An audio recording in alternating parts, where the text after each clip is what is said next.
বর্তমান সময়ে এমনও হুজুর আছে তার কাছে গেলে 3 তালাক খাওয়া স্ত্রী হালাল হয়ে যায়। 3 তালাক দিলে কি স্ত্রী কি বৈধ থাকে নাকি? কথা বলেন সবাই। 3 তালাক দিলে আপনার স্ত্রী জনমের মতো আপনার জন্য হারাম, কিন্তু ওই স্ত্রীকে আপনি হালাল করতে পারবেন। বর্তমানে কিছু মোল্লা মুন্সি আছে, এরা আলেম নামের কলঙ্ক, আলেম সমাজের কলঙ্ক। তারা আলেমদের বদনাম ছড়ায়, এদের কারণে আলেমদের সম্মান নষ্ট হয়, ঠিক কিনা?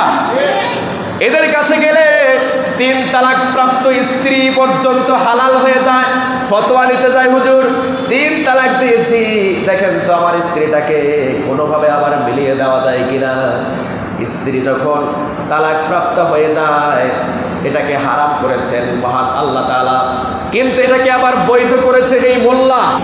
ইমাম হওয়ার যোগ্যতা নাই, ইমাম হয়ে বসে আছে। খতিব হওয়ার যোগ্যতা নাই, খতিব হয়ে বসে আছে। বক্তা হওয়ার যোগ্যতা নাই, বক্তৃতার কোনো কোয়ালিটি নাই, সে বক্তা হয়ে গেছে, ঠিক কিনা? তাদেরকে বক্তা বানাইলো কারা? আবার আপনার মতো আম জনতা যারা, তারা, ঠিক কিনা? এজন্য আমাদেরকে খেয়াল রাখতে হবে, যার তার কাছে আবার ফতোয়া চাওয়া যাবে না। কেননা বর্তমান সময়ে এমনও হুজুর আছে তার কাছে গেলে 3 তালাক খাওয়া স্ত্রী হালাল হয়ে যায়। 3 তালাক দিলে কি স্ত্রী কি বৈধ থাকে নাকি? কথা বলেন সবাই।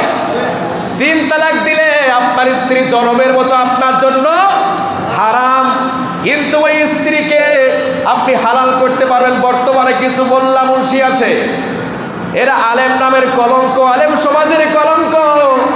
তারা আলেমদের বদনাম ছড়ায়, এদের কারণে আলেমদের সম্মান নষ্ট হয়, ঠিক কিনা?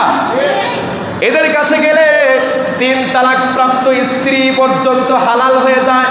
ফতোয়া নিতে যায়, হুজুর 3 তালাক দিয়েছি, দেখেন তো আমার স্ত্রীটাকে কোনোভাবে আবার মিলিয়ে দেওয়া যায় কিনা। স্ত্রী যখন তালাক প্রাপ্ত হয়ে যায়, এটাকে হারাম করেছেন মহান আল্লাহ তাআলা, কিন্তু এটাকে আবার বৈধ করেছে এই মোল্লা।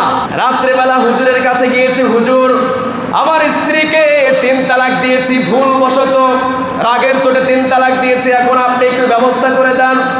হুজুর আবার 500 টাকার কচকচা নোট পেয়ে সেই ফতোয়া উল্টিয়ে দেয় কি দেয় না? রাত্রিবেলা এক ফতোয়া দেয়, সকালবেলা উঠে ফতোয়া উল্টে দেয়। এইরকম নিমক হারাম আলেম এই সমাজে নাই? আছে, অহরহ আছে।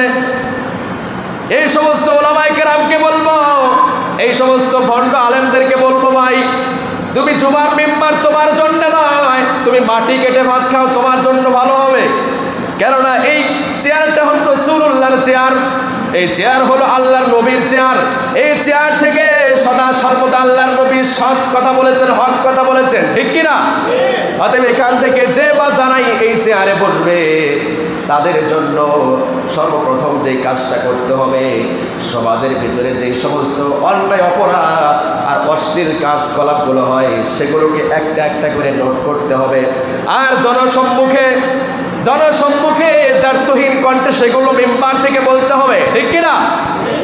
কিন্তু আপনারা অবাক হয়ে যাবেন, এই সামনে আসতেছে, দেখবেন যে আসলে কিয়ামতের আলামতগুলো কি, যে এই মসজিদের মধ্যে জুমার মেম্বার থেকে খতিব সাহেব হক কথা বলতে পারবে না, এটাও একটা কিয়ামতের আলামত সামনে আসবে। তাহলে আমরা 8 নম্বর যে বিষয়টি আলোচনা করলাম, কিয়ামতের আগে আমানতের খেয়ানত হবে, এটাও একটা কিয়ামতের আলামত। আল্লাহ পাক আমাদেরকে আমানতের খেয়ানত করা থেকে হেফাজত করুন। আমরা পড়ি আমিন।